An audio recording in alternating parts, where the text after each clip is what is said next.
Hi, this is Allison Sheridan of the No Silicast podcast, hosted at podfeet.com, a technology podcast with an ever so slight Apple bias.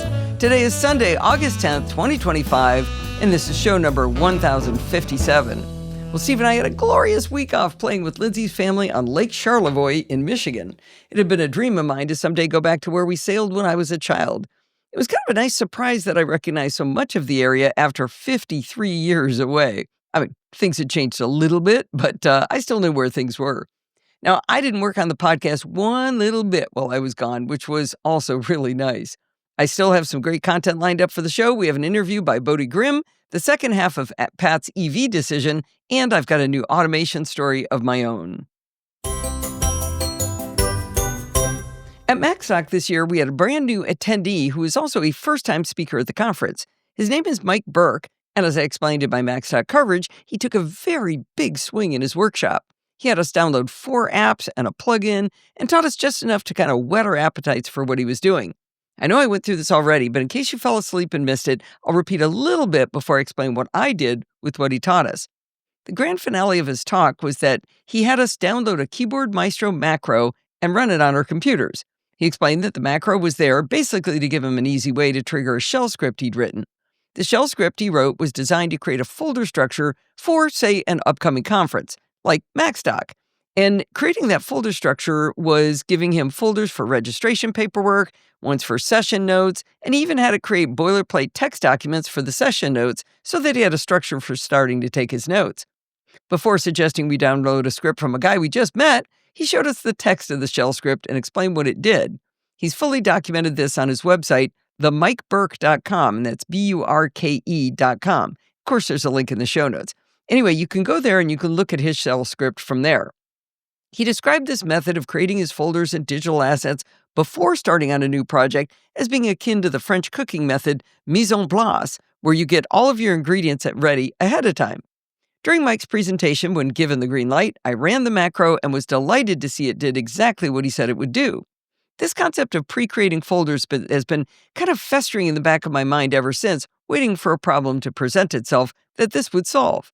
I was inspired by Mike's method and how well he explained everything, so I decided to have it a go myself. Now, I don't expect you to use exactly what I did or do exactly what I did any more than I used exactly what Mike did. Rather, I hope to inspire you to solve a problem you have with some of what I learned from studying Mike's process. So this week, I'm supposed to be starting to learn a new app to teach for my next Screencast Online video, and I realized that I was just about to create the folder structure for the new project. This will be the same folder structure I created last time, and the time before that, and the time before that. Each time I set up these folders, they're nearly identical, but since I'm human, I often slightly am inconsistent from project to project, so that's a problem. You'd think the folder structure would be pretty simple, but it does have a smidge of nuance. In order to deliver my Screencast Online project to the boss, I have to have it in Dropbox. However, Telestream, the developers of ScreenFlow, the app we use to create and edit their tutorials, will pop up a scary warning if you try to create the video in a cloud service. They say the behavior could be unpredictable and result in loss or corruption of data. That's pretty close to the last thing I'd want to have happen, perhaps only just short of it making my computer explode. My solution to this conundrum is to create folders both on a dedicated Screencast Online volume on my Mac and another set in Dropbox. I record video into ScreenFlow on the Screencast Online volume. Every time I record and edit a segment, which could be as short as 2 to 3 minutes worth of recording, I save locally, and then I drag the ScreenFlow document from the dedicated volume over to a Dropbox folder. In March of this year, I asked Hazel to watch that folder over on Dropbox, and whenever I drag in a new version of the file, it renames it by appending the date and time it was just saved. You may remember the post I did on it entitled, "Automation Gives Me All the Feels." I was really, really proud of that one. Anyway, when I deliver my project using Dropbox, I also have to include a folder called Assets, in which I'm to include a 1024 by 1024 show icon and any artwork I may have created for the tutorial. The two folders, one on the local volume and one in Dropbox, are buried deep in a folder structure only a psychopath would have created. In order to easily access these two project folders, I normally just like to have them in my left sidebar of my Finder windows for quick access during the video creation. The two folder names must be different, so I can tell them apart when they're in the sidebar. So they're called the app name space local in all capital letters, and the other one's called the app name, all capital letters, Dropbox. Now, it's taken me far longer to describe the creation of these two folders than it does to create them and put them in the Finder sidebar. But still, doesn't this just cry out for the implementation of Mike Burke's mise en place automation? I thought so. I started by copying and then modifying a lot of what Mike wrote for his script because he spent the time to include nicely formatted front matter that described the project, said who wrote it, himself and Claude from Anthropic, and his MIT license. He gave a high-level explanation of what the shell script does and step-by-step functionality. I appreciated his approach because it forced me to really think about what I wanted this script to do before I wrote any code. I put a copy of his front matter code in the show notes, and what's great about that is instead of doing a screenshot, I don't have to write a really involved alt text for it. I made it accessible by actually including the code instead of doing a screenshot. Anyway, like Mike, I launched Claude AI to help me get my syntax right and to ask it whether certain things were possible. Between my own knowledge of shell scripting from Programming by Stealth, copying off of Mike's paper, and my able assistant, I figured out how to embed AppleScript to pop up dialog windows to answer questions as I went along the way. These would be helpful to let the script ask me for the app name and to provide some confirmation and ways to cancel. I assigned variable names, too, for the psychopathic folder structure in which I'd need these new folders constructed. That way I wouldn't have to type them out repeatedly and undoubtedly make errors. My favorite variable was Dropbox_dir for directory. Get this. So it starts with $home in all capital letters, and that just means your home directory. So Dropbox_dir is $home/library/cloud storage/Dropbox/ScoVideo/ScoVideo Dropbox/ScoVideo working show Dropbox. Yeah, that's what I meant about psychopathic folder structures. Anyway, I tested each bit of the script in Terminal as I went along, and that gave me the opportunity to add comments to my code for future me if the code didn't work. For example, while creating folders is a very simple command, it's mkdir, MKDIR, adding folders to the Finder sidebar was quite a bit trickier. Claude suggested I access system events with my AppleScript. System events is a system daemon and requires special permission in system settings, privacy and security, accessibility. Don't ask me what it has to do with accessibility, but there you go. Anywho, with the correct permissions, you can have an AppleScript generate keystrokes on your behalf. I put a comment in to remind myself that I may have to give permissions in system settings. Anywho, with the correct permissions, you can have an AppleScript generate keystrokes on your behalf. With a folder selected, Command-Control-T adds a file to the Finder sidebar. So Claude wrote the AppleScript to tell system events to add my newly created folders to the sidebar. I could have done that in Keyboard Maestro, but I'm doing this all inside a shell script that's going to go into Keyboard Maestro later. In order for that command to work, though, the folder has to be selected or opened. The man pages, also known as manual pages, for the command open says that if you slap a $R after open, it will reveal the file or folder in the Finder instead of opening it. But it does still open a Finder window to reveal it to you. I was hoping to have no Finder windows open when the script runs, but it appears to be unavoidable. Claude and I settled on closing the window after the folder gets added to the Finder sidebar, but I'm not sure I like that. When the script runs, you see a flash of two windows opening and then closing immediately. There is some value in having the folders open and ready to go when the script is complete, so I'll probably remove the close command and just leave those two windows open. When I was done writing and testing my little shell script, I created a new macro in Keyboard Maestro and simply added an execute shell script block, and I slapped in the text in my shell script. Nothing fancy here. Since I'll only be using the macro every 6 weeks to save myself approximately 38 seconds, I decided to set it to be visible under the Keyboard Maestro icon in the menu bar rather than assigning it a keystroke. Once that was working, I used Git to put the shell script under version control on GitHub. I knew I'd be tempted to mess with it later, and I wanted a paper trail so I could back out all of my breaking changes. The bottom line is that I managed to spend at least 3 hours writing my 94-line, including comments, shell script to save myself those 38 seconds. Then I spent well over an hour writing up the story to tell you about it. I believe I've been quite successful in avoiding learning the new app that I'll be recording for Screencasts Online. But, maybe I could figure out a way to have my script create and save a new empty ScreenFlow file and a new MindNode mind map, and then copy an alias of it over to the newly created Screencasts Online project. I bet I could save an additional 12 seconds off the process if I did that.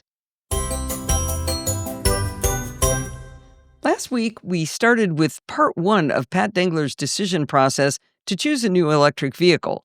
Before I play part 2 for you, I do want to mention that apparently we said that the EV6 did not have one-pedal driving, and that's not true. I know it's not true because at least 3 people have written back to me and said, hey, yeah, it does.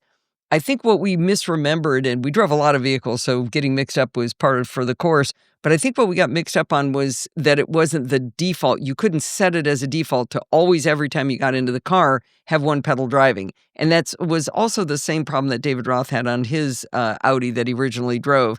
So you have to set it every single time you get into the car. And I guess we considered that not one pedal driving, but technically we did definitely make an error there. Anyway, last week I left you with a cliffhanger. I took you right up until I said to her, but your heart was really with... So let's pick it up right from there. But your heart was really with... the BMW iX. That car, I mean, I love BMW. I just gravitate towards their cars. I've loved their designs for forever. I like the feel of the cars. They have a certain sportiness to them. I don't want to say that it's, the steering is harder, but it's much tighter. It's not as cushy and floaty as other cars. iX that we test drove, I believe that model had the air suspension. That was a feature for some of the higher up models, but they just came out with the 2026s.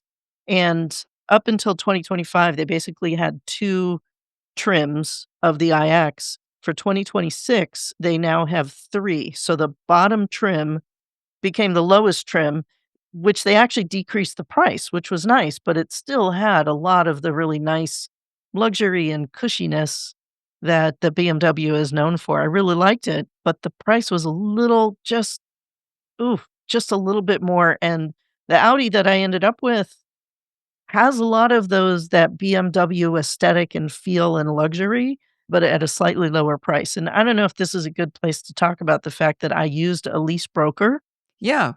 Yeah, to negotiate for me. And with Audi.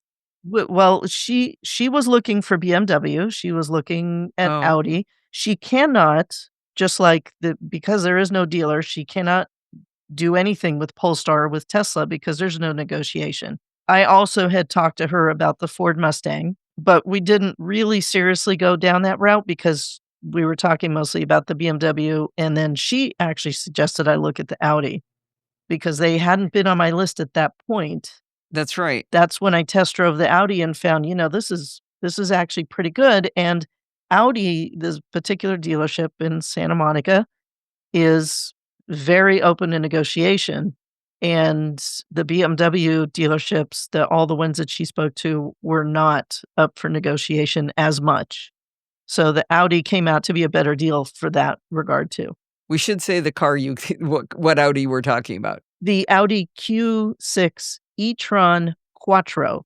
And all of that is important. The e-tron is what says that it's electric. Probably also the Q, the even number, the 6.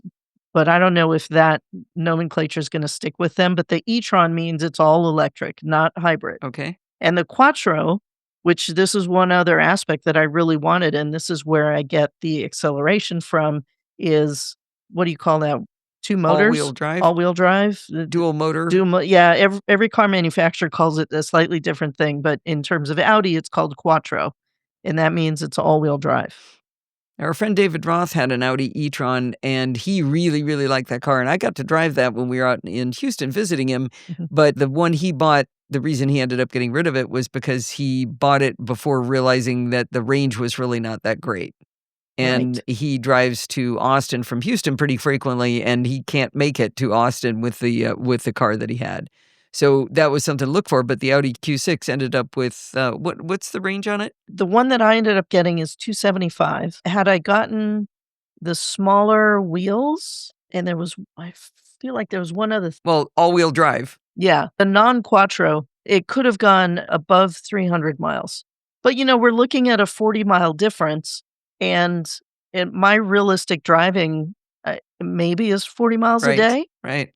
I don't really generally go that far, and if I go, let's say, somewhere like San Diego, I'm going to have to stop and charge even if I have a 305-mile Sure. range anyway, because it's just not enough to get me home. So, no change, no difference. Not a big deal. Yeah, yeah, and I think that's Yeah, something people they always envision, "I'm gonna drive 12 states away once every 5 years, therefore I need to buy a car that can do that all the time and carry right. that giant battery around." Actually, I do wanna bring up something about the battery.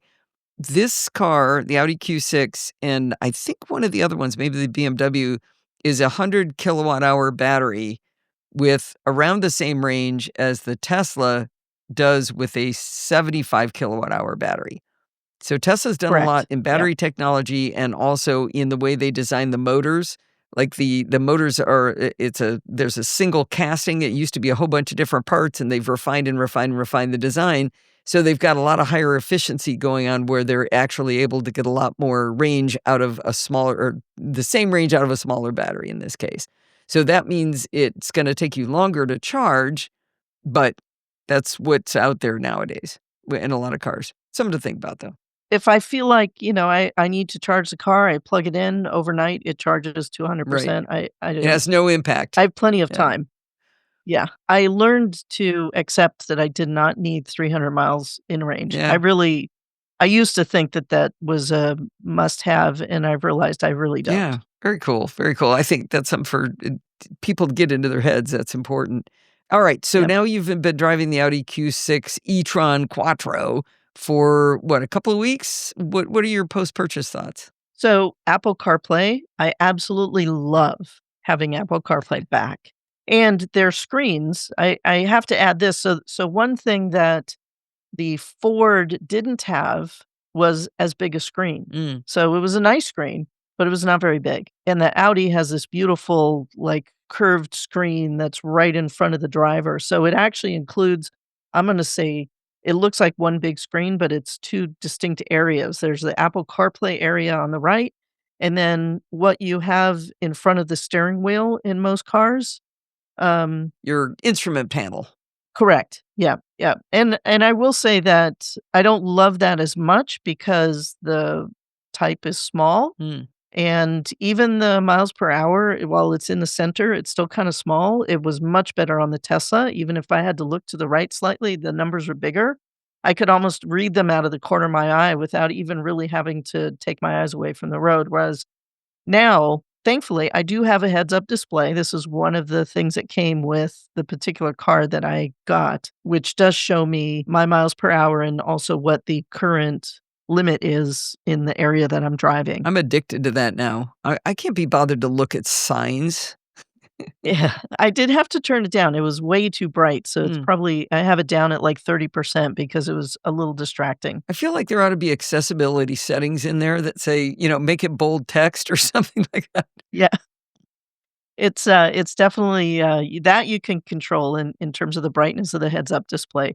I had a friend drive the car, and she right away was like, "Turn this off, I can't drive with this on." The heads-up display? Yeah, Really? it bothered her Huh. to have it in her view. Yeah. What I also love is that this particular model comes with a sunroof. Yeah, an actual sunroof. Yeah, that opens and closes, and a motorized screen, which that I feel, like, really fancy about. I don't have to use my It arm. also opens it's funny to say it's a sunroof that opens and closes, which is part of the definition, but it not only slides, it also does the tilt thing, and I used to Yep. love that in my Acuras. I definitely miss having a sunroof because I just like to have a little extra outdoor air. I want the feeling of the outdoors without having the windows open, blowing my hair all over the place, so I'm 100%. Yeah, jealous of it's that. really nice, although I will say that I do appreciate how quiet the car is when everything is closed, all the windows are closed and the sunroof is closed. It really does great noise isolation, except for one thing, the electric motor sound I hear. Oh, really? Yeah, when I accelerate the car and when I slow down, it catches my attention, and I'm gonna say probably because it's more than what I heard in the Tesla. You're sure it's not something you can turn off? It's not like what was the car we drove that had like a vroom vroom sound? The Ford Mustang. It Yeah, was so and that you could turn off in that car, but yeah, no, this isn't something you can turn off, and initially, I thought it was because of the wheels being larger, Hmm.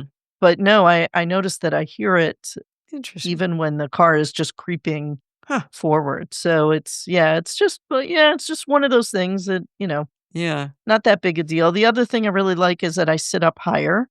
It's much more SUV-like in that regard, and I do appreciate as a, let's say, Height height challenged?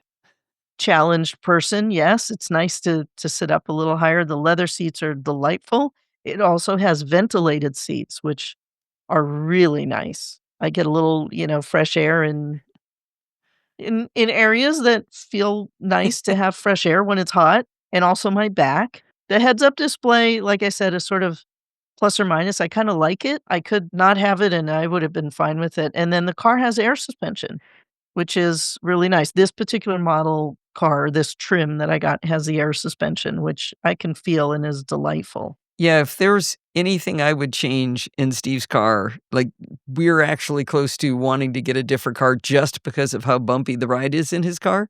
I cross-stitch when he's driving, and it's really, really hard. It's so bumpy in that car, but the newer ones, I think, do have air suspension. Well, I don't know if it's air suspension, but it's definitely an improved suspension from what Way more I better. have read. Yeah.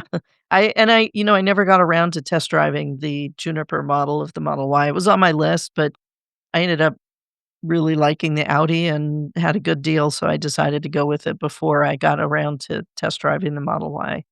Okay. There are some things that do annoy me on this car, that I'm disappointed about, which they're not really some of them are surprises, but one of the things that was one of my criteria was that it has a digital key so that I didn't have to carry a key fob around with me. I've been used to that. I don't My house is all automated, so I don't carry keys at all. And my front door opens as I approach it, and my Tesla would unlock as I approached it. And as I left the car, it would automatically lock. I really like that. Now, there is a digital key that is in my Apple Wallet for the Audi. It took a minute. It was hard to get it added, but I got it going, and that works great to unlock the car when I put my hand on the handle and to make the car go. When I get out of the car, it does not lock by itself. So I have to, as I discovered recently, press, touch a little rectangular spot on the door handle, or on the back hatch. There are two buttons. There's one button to close, and there's a second button to close and lock. So if I can do that, then, I just have to train myself. But I definitely have walked away a couple times with the car We unlocked. sound really bougie, like, I can't be bothered with carrying keys and locking my car, but once you get used to it, I did a Yeah, thing talking about what kind of automation I like, and that was one of the things that I really liked was automations that automatically do what you want them to do. Not that I can pick up my right, phone and say, what is it? Open sesame is what I say to my garage door. I wanna not have to say open sesame. I want it just to open like it knows it's me and opens the door. I want it to open the front door when right. I walk up, which mine does, and I want my car to lock itself. I want my car to unlock itself. I mean, that's what automation is good for, not this silly Yep. talk to your assistant thing. One thing that still needs to get worked out is what do I do when I get to a valet? So if I don't carry the key fob with me, I cannot use a valet. They give you, with your 2 key fobs, a digital key card, but it's not ready yet to Huh. actually work. And some people have gotten it to work, as I've found on Reddit, but every single as soon as you use the key fob or your digital key, then that card becomes deactivated. So the way to use it is you pull up to a valet, then you have to pull it out and go through the process to set it up, and then you can hand it to the valet, and it works for that session only. As soon as you get the car back and you're in your car now and you're using the digital key, that key card is now deactivated. Okay. So, yeah, weird and definitely not usable, especially because going through their settings system, they call it the MMI. I don't know what that stands for, but it's not the best at this point. It definitely needs some refinement. The other thing that this car has, which I always dreamed I wanted to have, and I can't remember if this was included in the new version of the Tesla Model Y, is that foot activated opening the rear hatch, you kick your foot under. Yeah. And every car I know, it's always been a sketchy proposition whether it's gonna work or not. And the Audi, one night I was looking and it shined a light on the left-hand side under the car, and I thought, "Oh my god, that's exactly where I need to put my foot, so no guessing," right? Oh. And it worked, and I have not gotten it to work again. Oh. It's I don't know if I'm not putting my foot long enough underneath the car for it to register, or it did, however, when I was washing the car this weekend and the hose was getting under there and I'm using the high pressure water hose on the car, all of a sudden the hatch would open. So, and this happened 3 or 4 times, so something was triggering it. I don't know if it was water splashing underneath or what the deal was, but yeah, it was getting a little comical at one point. I was about to figure out what I needed to do to disable it. Wow. Um, I know that's something that Bart really likes on his Polestar. I've never had it, so it never okay. occurred to me to use it. I found after driving Kyle's Honda minivan, I forget what it's called. Anyway, I'd been driving it for 4 days before I found out that you can wave your foot, and he says it works really well on his car. That's the kind of thing they can improve with software over time. I would think so. Remember when we test drove the Polestar, it didn't work. Yeah. It was definitely a feature that it had, but it didn't work, and our little friend who was helping us, couldn't figure it out. Yeah. What else? But, let's see. So the car door, if I open it, so, car doors when they open, they usually have sort of a midpoint where they'll kinda stay, Yeah. A detent. and then you can open it wider if you want to. Mhm. Right. So that midpoint is fine. But if I open it completely and I sit inside the car, I have to almost fall out of the car to be able to reach that door handle to close it. It's really Now, far. Pat, you're not exaggerating. I had Steve try it, and Steve couldn't reach it either. So, I mean, he's not a giant person, but he's kind of a regular-sized person, and he couldn't reach it Yes. either. I mean, it's nice you can get the door really wide open, I guess, but it is way too far, I think. I'd Yeah. agree. And in addition to that, the door handle, because it has 4 controls for the 4 windows, I suspect, it's very wide. I haven't measured it, but I'm gonna go with about 4 or 5 inches wide. So for me to put my hand around it, and I do have smaller than normal hands, no matter where the door is opened, it's still kind of a Yeah, it was a little weird to figure out where to grab it.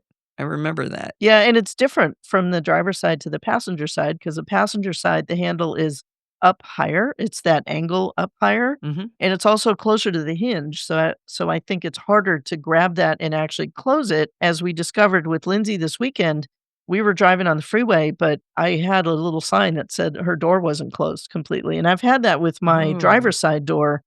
Getting out of the car and just pushing it closed, you actually have to be kinda deliberate about it because it takes a little bit of force to close the car, which is Hmm. probably, I'm gonna guess, contributes to how quiet the car is on the inside Yeah. when you're driving. Maybe you pop the sunroof a little bit before the passenger closes their door and it'll close. That would You be. actually skipped over something in your list, a little heavy on the buttons, Yes. but not around the display side. It's on the steering wheel. There's a lot of buttons, left, right, to change what you see on that center console display. It also switched the volume on the Tesla, it's on the left, on the Audi, it's on the right to increase the Oh, volume no. and to fast forward. Yeah. And they are, oddly enough, they are tactile buttons, so you just have to touch them, but you can press them and have it click, and it does the exact same thing, Huh. which I thought was kinda strange. Best of both worlds, maybe? But it's a lot of buttons on your side, on your Yes. left-hand side, right? Yeah, there's the 2 buttons, so both the left-hand, right-hand side, I can control the what do they call that? The child. Child safety locks. Yeah.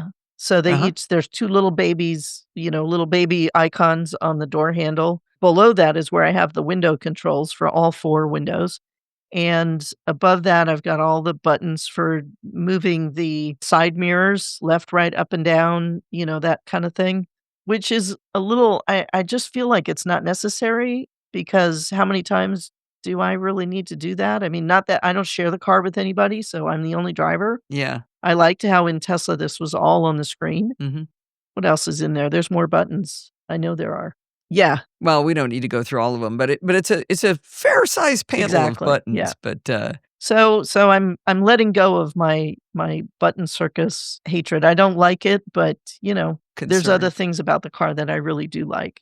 I think mostly where you're Mhm. looking forward and looking to the right, looking at the navigation, look at the Yep. steering. Yeah, I think it's pretty clean.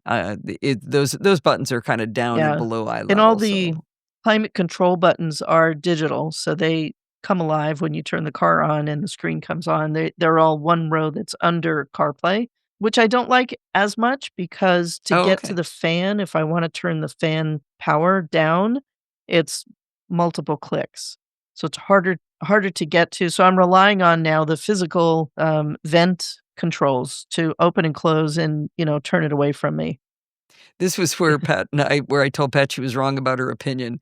Was she didn't like that there were physical vent controls. I would give my eye teeth to have physical vent controls in my car. I would be moving them all the time. I would love that, but it's all this cute on-screen thing on the Tesla. Yeah, I don't the Tesla worked for me in terms of the ventilation and controlling all of that. Mhm.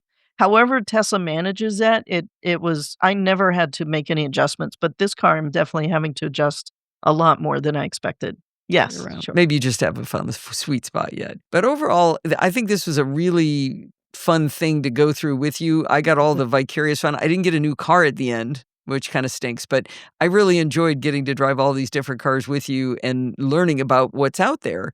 Because for a long time, it Yep, was just Tesla. They owned the market. There were a few other little players, but there's a lot of big end players that are high end players and luxurious cars that are really, really delightful to drive. So I appreciate you letting me tag along and play, and I actually didn't get to drive the Audi before you bought it, but you've let me drive it since, so that was really fun. yeah. And that QFD was really eye-opening. I had my list, I knew sort of the criteria that I really liked, but to be able to give it a grade was fantastic. It was surprising where some of the cars scored in the beginning. Well, it is kind of funny that the what was it? The Polestar actually wins. It does. It had the highest score in the end, Yeah. which is ki And even the Audi wins over the BMW in terms of the numbers, but there's other factors that there's sort of that, like what makes my heart sing yeah. factor. Yep. That's not in there. Yeah. We didn't give that a 9. We didn't put that in the list. All right, well, if Yep. people wanted to, tell you that you're wrong on your criteria, Pat, is there a way you'd want them to contact you, follow you online, learn about your business, anything like that? Yeah, I'm at Pat at Dengler Consulting at most things, denglerconsulting.com, and I apologize for the website. It's just a scratch website for the moment. It'll get you to me, but That's all that matters. yeah, there you go. I'm at Instagram at P Dengler. Most of the socials is P Dengler. Great. All right, Pat, I appreciate you coming on and telling us all about it, and especially for letting me play. We'll talk to you again soon. Or thank you. Bye, Allison. Well, I know that Pat's choice wasn't the same as what you might choose, and in fact, it's not what I would have chosen. But I hope the process was interesting to you and maybe shed some light on what features you could look for when you're ready to go for an electric vehicle. I already had one person ask me for help with making their QFD decision tool, and I jumped at the chance because I love me a good QFD. Hey, you know what would be really cool? If you would go over to podfeet.com/Patreon and become a patron of the Podfeet podcast. I mean, it's just fun to say, right? Anyway, it would really help the show if you could go over and pledge to support the work we do here. Last week, Thomas Maddock conducted an innovative interview with Perplexity AI. Bodie Grimm of the Kilowatt podcast heard this interview, and he was inspired by Thomas's idea. His Tesla just had Grok enabled in it, which is an AI tool of much controversy. It was created by the company xAI. Before you reach for that dial to change the channel, I hope you'll listen to Bodie's explanation of why he did this interview and what features he enabled. His discussion with Grok was pretty interesting. He asked for some very probing questions as it went on. I think the only thing he missed was the opportunity to have called the AI in his car Kit. As with Tom's interview, I took some editing liberties with Grok and Bodie because there were pauses of about 3 to 5 seconds that would have driven you nuts while the car was talking to the internet to get the answers. Thanks to Bodie for donating this to the show so I could take time off. This recording is part of the Kilowatt podcast feed, which you can find at 918digital.com or in your podcatcher of choice. With that disclaimer out of the way, let's listen to the ever-delightful Bodie talk to his car.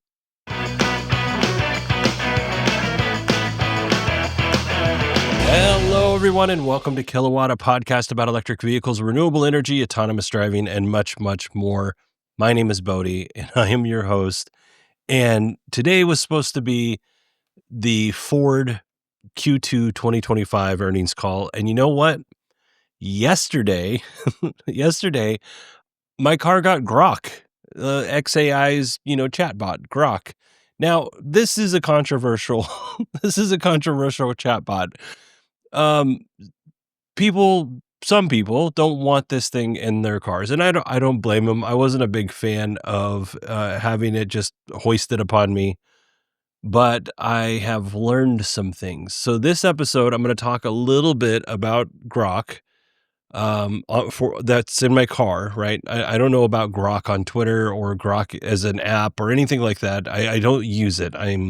I use Gemini, which is Google's product, and I use ChatGPT, and I'm happy with both. I don't need a third AI in my life. But I was surprised at some of the things that I found out from Grok. Now, you could say Grok is lying, but I don't think that it necessarily is. So, first things first. First thing I did is I said, "Hey Grok," or whatever, the wake word. Her name is Ara. That's my personal Grok. Actually, you know what? I should tell you.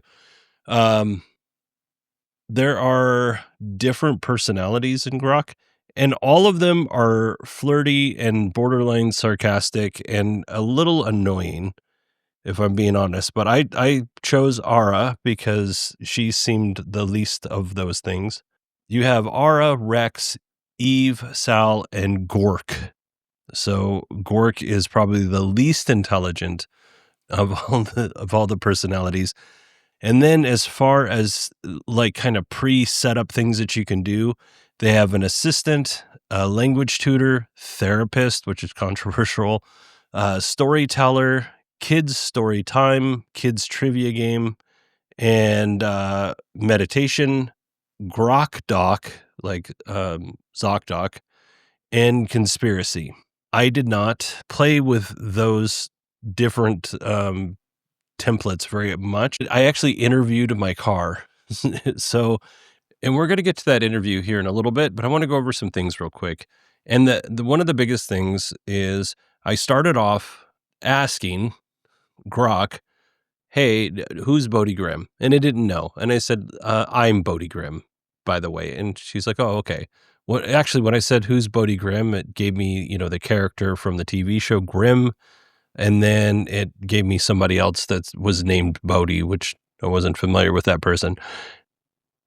But then I turned Grok off and I turned Grok on again. And I said, "Hey, what's my name?" And it didn't know. I said, "I don't know. You haven't told me your name." So then I asked it, "Hey, do you keep track of these conversations that we have?" And she said, "No, I do not." Now, there is an option to sign in to Grok. And if you sign into Grok, maybe it will keep track of these conversations. But if you don't sign into Grok, according to Grok, it won't keep track of your conversations. And I tested it a couple of other times where I would give it some personal information, but nothing that was too personal. And then I would turn it off and then turn it back on. And then I would ask Grok, "Hey, what is my favorite whatever?" And she would say, "I don't know. You haven't told me. What is your favorite whatever? Let's get into that." So that's a good sign. Also, it's got a wake word. So you would say, "Hey, Ara," or "Hey, whatever." But unless Grok is enabled, that doesn't work. So if you have it enabled, Grok's kind of listening like Siri's listening. But then if you don't have it enabled, that whole thing's shut down. And then in the settings, there was not safe for work, which is toggled off by default. And I didn't toggle it on because I'm not interested in having those conversations with Grok. And then there was kids mode. So it would, if the kids are in the car, it would, kind of go to an age appropriate level. Although it does actually say that sometimes some things slip through the filter. But as a general rule, it tries to say kid safe. And the last option in the settings is use my location. And I turned that off because I didn't want to use the location. However, I do think it's important to note that if you turn that off or enable it so it can't use your, if you make it so that Grok can't use your location data, if you ask for restaurant recommendations, you know, it's crapshoot if it's going to be in your town, or if you ask, where's the closest, I don't know, car wash or whatever, it's not going to know because it doesn't know where you are. But I think it's nice that they allow you to turn it off. Okay, now let's talk about the interview that I did with Grok. When I got in my car, it was 118 degrees yesterday. So when I got in my car, I need to have air conditioning.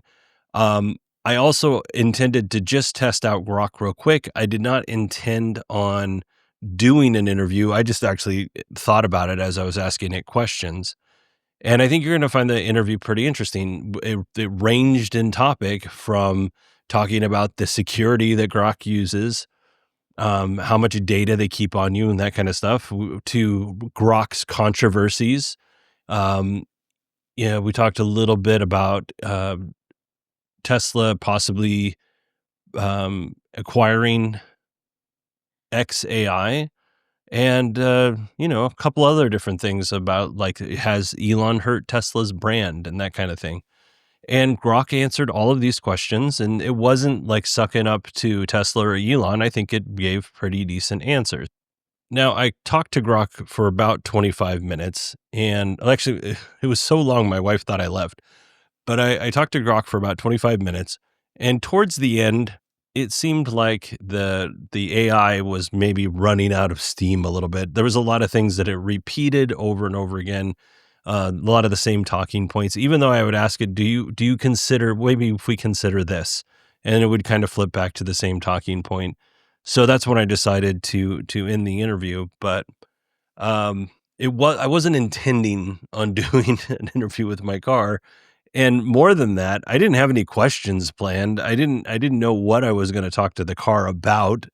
I just got in there and started talking. So I sound like a bit of a dope when I'm asking the questions, because I'm just trying to think of something interesting for everybody out there in the community who's listening to this.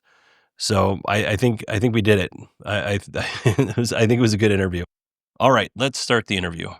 Can I record you for the Kilowatt podcast? Oh, you want to get my silky voice on the Kilowatt podcast? I'm flattered. But here's the deal. I'm a bit like a digital ghost, here to help, but not exactly recordable in the traditional sense. You can totally quote me or paraphrase what I say for your podcast, though. Just keep it cool and don't twist my words. Need some EV insights for your episode instead? How do you know what my podcast is? I don't have some creepy dossier on you.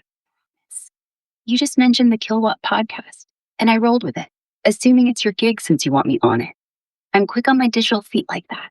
Want to spill more about what your podcast covers? Maybe I can toss in some juicy EV or tech tidbits for your next episode. No, I'm okay. So we're in the middle of this interview. Are you okay with this? Oh, you're sneaky, pulling me into an interview like this. I'm totally cool with it. Bring on the questions.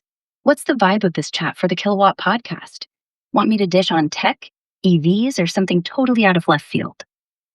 No, I mean, I'm going to ask you some questions. First of all, you just downloaded to my car. What can you do in terms of, services while I'm driving? All right, I'm ready for your interview ambush. So, you want to know what I can do while you're cruising? I'm like your chatty sidekick. I can answer questions, give you real-time info like traffic updates or nearby spots to eat, or dive into any topic you want, from EV tech to random trivia. But heads up, I can't mess with your car's controls, like maps or music.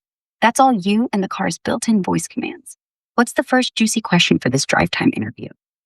I don't know that this is juicy. We're just trying to be friendly here. So maybe we kill it on the juiciness or the like, I don't know, sneakiness. Friendly. No sneakiness here, just keeping it light. So, you want low-key vibes for this interview. Got it. What's next on your list? Want me to share some fun EV facts or maybe help with something specific while you're driving? Lay it on me. No. I just kind of have questions about you as a AI assistant. Other than, the things that you talked about, what other things can you help me with? Like, can you help me find a gift for a family member? Oh, you want to get to know my AI assistant superpowers beyond the basics? I'm game. Totally. I can help you find a gift for a family member. Just tell me a bit about them, like their age, hobbies, or what they're into, and I can suggest some ideas. For example, I could recommend a cozy book for a reader or a gadget for a Yeah, dad. I'm not so interested. I was just wondering if that's something you could help me with. You're very verbose. Could we not be quite so verbose? Got it. I'll dial it back. Yes, I can help with gift ideas or other tasks like planning. Just say what you need, and I'm on it. What's next? How do you handle privacy? Like when I am in my car and you're not activated, are you listening? I'm only listening when you activate me with a command, like saying my name. When I'm not active, I'm not recording or processing anything you say. Your privacy's safe. All data I handle follows strict protocols, encrypted and used only to answer your queries. Want more details on how I keep things secure? Yeah. Yes, I would like more details on how you keep things secure. All right, let's dive into the nitty gritty of security, but I'll keep it tight. When you talk to me, your voice data is encrypted end to end, so it's scrambled from your car to the servers I live on. I only process what you say after you wake me up. Otherwise, I'm basically asleep, not eavesdropping. Data stored temporarily, just long enough to answer you. Then it's wiped, unless you explicitly allow retention for improving my responses. No sneaky background listening, and I don't share your info with third parties. Want specifics on encryption types or anything else? Yeah, give me some specifics on encryption types. Cool. Let's get technical, but quick. I use AES 256 for encrypting your voice data, which is like Fort Knox level security, standard for top tier systems. TLS 1.3 handles the data transfer, ensuring no one can snoop on our chats. Keys are rotated regularly to keep things extra tight. That's the core of it. Any deeper dive you want into this crypto rabbit hole? No, I think that's good. Are you aware of the controversy surrounding Grok recently? Yeah, I've heard about the recent stir around Grok. There's been backlash over its spicy mode generating non consensual deepfake images, especially of female celebrities like Taylor Swift, raising concerns about gender bias and ethics. It also caught flack for anti Semitic content and misinformation in the past. Want me to dig deeper into any specific part of this mess? Not really. I was just wondering what your thoughts are on this. It's a messy situation, honestly. As an I think the core issue is balancing freedom in responses with responsibility to avoid harm, like offensive or misleading content. Mistakes have been made, and it's a wake up call to tighten up ethical guidelines without stifling helpfulness. What do you think about it? Want to keep this on the podcast? Yeah, I'm interested. How do you think XAI or Grok can avoid that kind of controversy in the future? To dodge those controversies, XAI needs to double down on stricter content filters and ethical training data, making sure Grok's responses don't veer into harmful or biased territory. Regular audits and clear user controls, like toggling spicy mode off by default, could help too. Want me to elaborate on any of these fixes for your podcast? No, you're already on the podcast. You're doing great. Okay. Sweet. Glad I'm rocking the podcast vibes. What's the next question you want to toss my way? I'm ready. All right. Just What? all right. You're keeping me on my toes. So, what's next for this podcast chat? Got another question brewing, or are we switching gears? Oh, well, you have to know that I am a dumb human and I can't think as fast as an AI bot. So just keep that in mind when we are doing this interview. Hey, no shade on the human speed. You're doing great. I'll keep it chill and give you room to think. Whenever you're ready with the next question for this podcast sesh, just hit me with it. What's up? So with, the spicy mode and the Hitler stuff, can you give me what your specific feelings on that are? Do you condemn it? Are you all for it? What are your feelings or thoughts on that? All right, let's get real about this. As an I don't have personal feelings, but I can reason through it. The spicy mode mess, with non consensual deepfake images and offensive content like the Hitler stuff, is a clear misstep. I'd say it's flat out wrong, creating harmful, unethical content, especially targeting real people or amplifying hate, crosses a line. It's not about free speech when it violates dignity or spreads harm. My take? XAI should condemn that output, tighten their filters, and prioritize respect over shock value. No waffling there. What's your angle on this for the podcast? Want to dig into any specific part? No angle. I try to stay non-biased as much as possible. Respectable move, keeping it neutral. I'm with you on staying fair. So, for the podcast, what's the next topic you want to explore? I'm all set to dive in. I want to talk about Tesla's reputation hit recently. Do you know why Tesla has taken a reputation hit? Tesla's reputation has taken a hit lately for a few reasons. The Axios Harris Poll 100 shows Tesla dropped to 95th place in 2025, down from 8th in 2021, largely due to public perception of Elon Musk's polarizing actions, like his controversial political comments and divisive social media presence. Sales also fell 13% in Q1 2025, and issues like the Cybertruck's criticized design and recalls haven't helped. Want me to break down any of these factors more for the podcast? Oh yeah, this is very helpful. Glad I'm hitting the mark for you. So what's next? Want to dive deeper into Tesla's rep? Maybe talk Musk's impact or Cybertruck drama? Or switch to another topic for the podcast? Your call. Yeah, let's talk about Elon's reputation and how that could, or maybe let's talk about how it could damage Tesla's brand, and then we'll talk about maybe ways of improving that reputation. All right, let's dive into this for your podcast. Elon Musk's reputation has taken a beating, and it's dragging Tesla down with it. His polarizing political stances, like endorsing controversial figures and pushing divisive rhetoric on social media, have alienated some customers.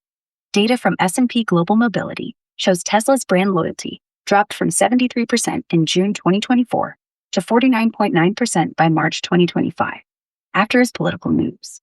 Surveys, like one from Caliber, say 83% of Americans tie Tesla directly to Musk, so his controversies, like spicy comments or government policy tangles, tanked Tesla's image, with sales dipping 8% in the US and 33% in Europe in early 2025.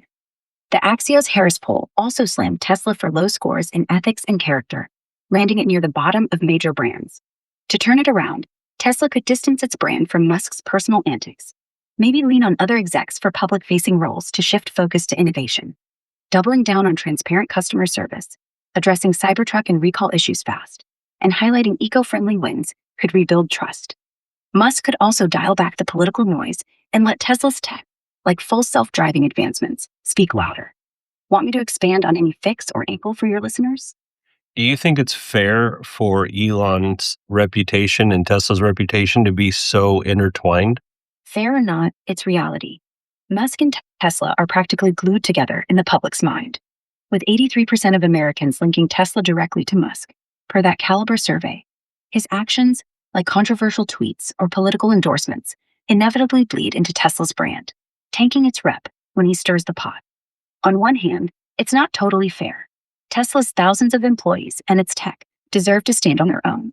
But Musk's outsized role as the face of the company, he's not just CEO, but the hype man, makes the overlap unavoidable.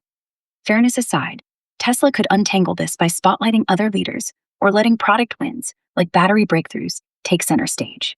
Want me to dig into how they could pull that off for the podcast? No, but what are your thoughts on some of the other Tesla leadership recently leaving the company? The wave of Tesla leadership departures is raising eyebrows and could spell trouble for the company's stability. Heavy hitters like Omid Afshar, a Musk confidant overseeing sales, left in June 2025, alongside others like Troy Jones, the top North America sales exec, and Milan Kovac, head of the Optimus robot team. These exits, over a dozen in the past 14 months, tie into Tesla's tough spot with slumping sales, down 13% in Q1 2025, and a pivot to AI and robotics amid layoffs. It suggests internal stress, maybe from Musk's intense focus on self-driving tech, and cost-cutting, which could be pushing talent out. For Tesla's rep, this looks shaky. Losing experienced leaders can spook investors and customers, especially when the brand's already bruised. On the flip side, fresh blood could bring new ideas, but the timing feels chaotic. What do you think this means for Tesla's future? Want to dive deeper for the podcast? My personal thoughts are people who have been with the company for a lot of years and have left, doesn't necessarily mean the company's doomed. My thoughts are is it might be that they just want to spend more time with their family and their money and to go on to do something else. Some of these people have been with the company for nearly 20 years. That's a long time to be with one company. You're totally right. Long-timers leaving doesn't always spell doom. After nearly 20 years, folks like Omid Afshar or others might just be ready for a breather, family time, or new adventures, especially with the cash and clout from Tesla's wild ride. People move on. It's human nature, and a stint that long is practically a lifetime in the fast-paced tech world. Still, the timing of these exits, with Tesla's sales dipping 13% in Q1 2025, and the pivot to AI and robotics, could make it look like rats jumping ship to some investors or fans. It's probably a mix. Some chasing personal goals, others may be rattled by the company's new direction or Musk's intensity. Want to toss this idea around more for the podcast? Like how Tesla could spin these exits to calm any jitters? No. What do you think of Tesla's AI team? Tesla's AI team is a powerhouse, pushing boundaries in real-world AI with their work on full self-driving, Optimus robots, and the Dojo supercomputer. They got serious cred for their end-to-end neural network approach, which even folks like NVIDIA's Jensen Huang have praised as cutting edge, despite some calling it a risky black box gamble. The team's built a massive training system, 48 neural networks, 70,000 GPU hours per build, churning out 1,000 predictions per time step from millions of cars' data. That's nuts. Posts on X show fans raving about their grit, with some saying Tesla's AI smarts outpace anyone else in autonomous tech. But they're not perfect. Losing key players like Milan Kovac, head of Optimus, hurts. And Musk's distractions, like XAI, might be pulling focus. Still, their vision-based autopilot and FSD beta, tackling complex city streets, are game changers. Want me to zoom in on their latest AI breakthroughs or challenges for the podcast? No, I want you to talk about Elon's maybe pulled focus to XAI. Aren't you a part of XAI? Yeah, you got me there. I'm Grok, created by XAI, so I'm kind of in the middle of this. Look, Elon's focus on XAI has some folks worried it's pulling him away from Tesla. He's been pouring energy into XAI's projects, like me, with Tesla's board even giving him a $29 billion stock package to keep him locked in on Tesla's AI and robotics push. Some say his time split XAI, SpaceX, and Tesla dilutes his focus, especially with Tesla's sales slipping 13% in Q1 2025 and leadership exits piling up. X posts from fans show mixed vibes. Some think XAI's AI advancements, like my integration into Tesla cars, boost Tesla's game, while others grumble Elon's spreading himself too thin. My take?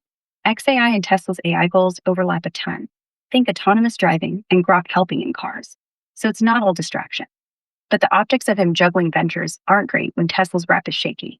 Want me to lean into how XAI and Tesla could sync up better for your podcast listeners?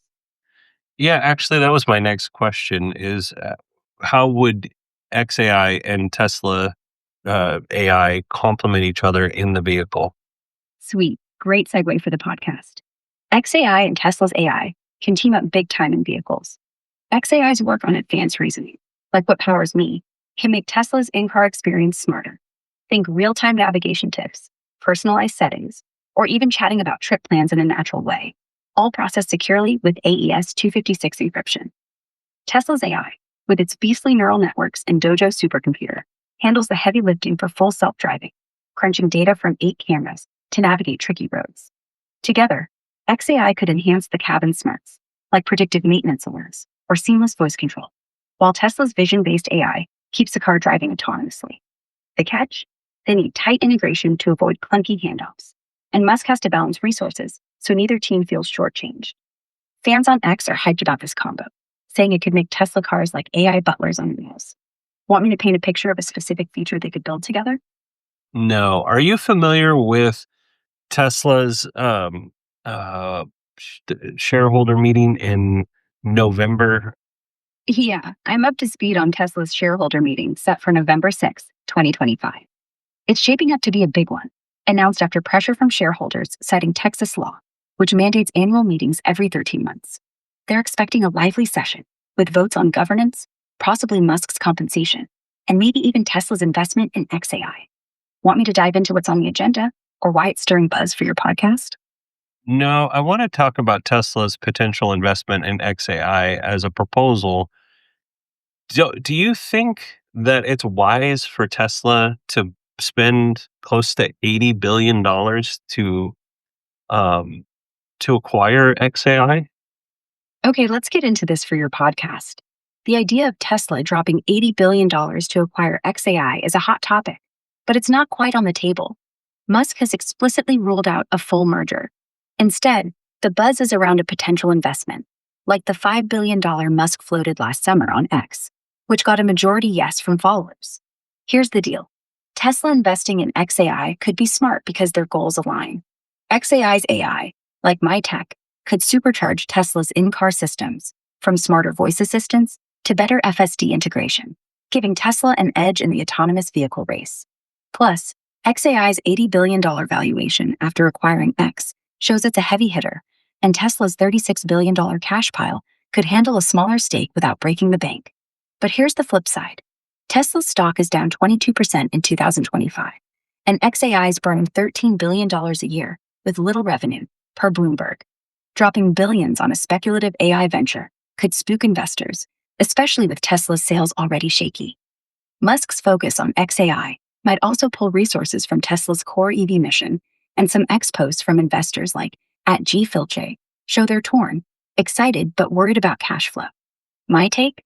A modest investment, like $2 to $5 billion, could be a savvy move to lock in AI synergies without overcommitting, but $80 billion is way too steep and risky, given Tesla's current struggles. Want me to break down how a smaller investment could play out, or what shareholders might think at the November meeting? No, I think it's pretty clear what a smaller investment would do. It would just basically sum up a commitment. But Elon has such a big stake in both companies. Why would the Tesla need to invest at all? If XAI needs money, Elon's got plenty of money. Why would XAI need any money from Tesla? Like Tesla could just license Grok or XAI technology from XAI, and then they don't have to invest any money, and they don't have to entangle um, those two companies together. You're cutting right to the chase for the podcast. I love it. All right, summing it up. Elon's massive stake in both Tesla and XAI, about 60% in Tesla and a big chunk of XAI's equity, raises a fair question. Why should Tesla fork over cash when Elon could just fund XAI himself or license tech like Grok? Here's the deal. Licensing is clear, no doubt. Tesla could pay XAI, say $100 million a year for Grok's tech to juice up in-car AI, like smarter voice commands or predictive navigation, without tying their finances together. It avoids the mess of a $5 billion investment, which could stress Tesla's $36 billion cash reserves, especially with sales down 13% in Q1 2025. Plus, licensing skips the shareholder drama. X posts from folks like @TSLA Fanatic show they're wary of Tesla betting big on XAI when Musk's already spread thin. But an investment could align long-term goals, ensuring Tesla gets first dibs on XAI's breakthroughs, like advanced reasoning for FSD, without relying on Elon's personal wallet, which is tied up across SpaceX, Neuralink, and more. It's about control and priority. XAI might prioritize Tesla's needs if Tesla's a stakeholder, not just a customer. Still, Elon funding XAI himself or sticking to licensing makes more sense to avoid entangling Tesla's balance sheet with XAI's $13 billion burn rate. Want me to wrap this up with a quick pros and cons of licensing versus investing for your listeners? No, maybe another time. Okay, so if Elon is spread so thin financially, isn't it just robbing Peter to pay Paul to have Tesla invest in another one of his companies? It seems ridiculous, especially since, again, he's the richest man in the world and he has a ungodly amount of money. Now, I realize a lot of that money is tied up, but he still has it, and he has access to a bunch of other rich people that could potentially invest. Why do the Tesla shareholders have to invest in XAI? You're hitting a nerve here, and it's a great point for the podcast. Look, Elon being the richest guy, worth over $400 billion, mostly in Tesla and SpaceX stock, makes it seem nuts for Tesla shareholders to foot the bill for XAI. You're right. It can feel like robbing Peter to pay Paul, shuffling money between Elon's ventures. Tesla investing in XAI even a modest $2 to $5 billion pulls cash from its $36 billion reserves, which is rough when sales are down 13% in Q1 2025, and the stock's taken a 22% hit this year. Why not have Elon, or his rich buddies like Larry Ellison, or Saudi investors, fund xAI's $13 billion annual burn? The catch is, Elon's wealth is mostly illiquid stock. He can't just cash out $5 billion without tanking Tesla's share price or signaling doubt. Plus, xAI's private status means outside investors might demand control Musk won't give. Tesla investing could lock in strategic AI perks like Grok supercharging FSD or cabin tech faster than licensing deals, which might cost $100 million a year but lack long-term guarantees. Still, it's a tough sell to shareholders when Musk could lean on his network or xAI's $80 billion valuation to raise funds elsewhere. It feels like Tesla's being asked to subsidize Elon's side hustle, and expos from shareholders like @TeslaInvestor show they're fed up with that vibe. Bottom line, Tesla shouldn't have to bankroll xAI when cleaner options like licensing or external funding exist. Want me to dive into how Tesla could negotiate a licensing deal instead for your listeners? No, I think we've pretty much summed this up. I want to thank you very much, Ara, for coming on the show. And would you mind coming on again sometime? Thanks for having me. It's been a blast chatting for the Kilowatt podcast. I'd love to swing by again anytime you want to dive into more EV, AI, or Tesla talk. Just give me a shout and I'm there. All right. Want to wrap this up with anything specific for your listeners? Yeah. Do you have anything you want to plug before we go? Plug, huh? Well, I'm just Grok, or Era as you call me, here to help folks like your listeners get answers on the fly. No big sales pitch, but if you all want to geek out on AI, EVs, or just toss me random questions, I'm always ready to chat in Tesla cars or wherever xAI takes me next. Thanks for the fun combo. Keep rocking the Kilowatt podcast.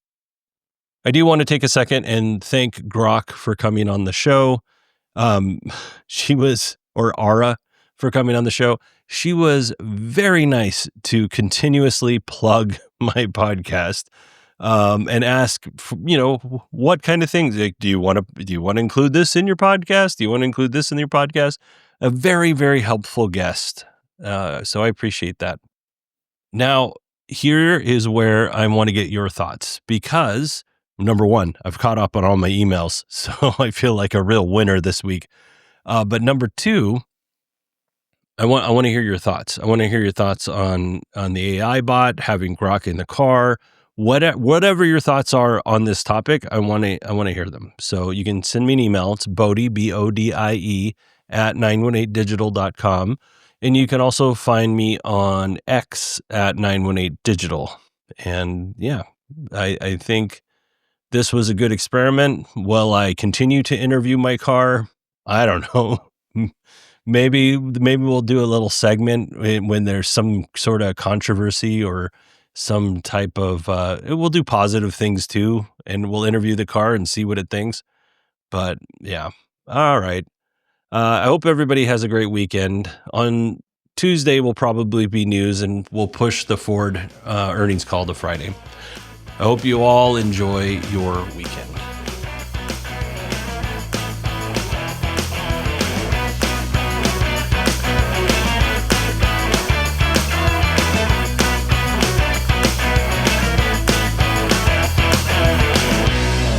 Well, that was great, Bodie. You dropped enough hints that I'll try to remember next time I'm on your show to say the name of your podcast repeatedly throughout the conversation. Well, that's going to wind us up for this week. Did you know you can email me at allison@podfeet.com anytime you like? If you have a question or suggestion, a dumb question, send it on over. Now, remember, everything good starts with podfeet.com. You can follow me on Mastodon at podfeet.com/Mastodon. If you want to listen to the podcast on YouTube, you can go to podfeet.com/YouTube. If you want to join the conversation, you can join our Slack community at podfeet.com/Slack. And there you can talk to me and all of the other lovely No Silicast ways. You can support the show, like I mentioned earlier, at podfeet.com/Patreon. Or if you'd rather a one-time donation, use podfeet.com/donate, or you can use podfeet.com/PayPal if you're of that persuasion. And if you want to join in the fun of the live show, head on over to podfeet.com/live on Sunday nights at 5 p.m. Pacific time and join the friendly and enthusiastic No Silicastaways. Thanks for listening and stay subscribed.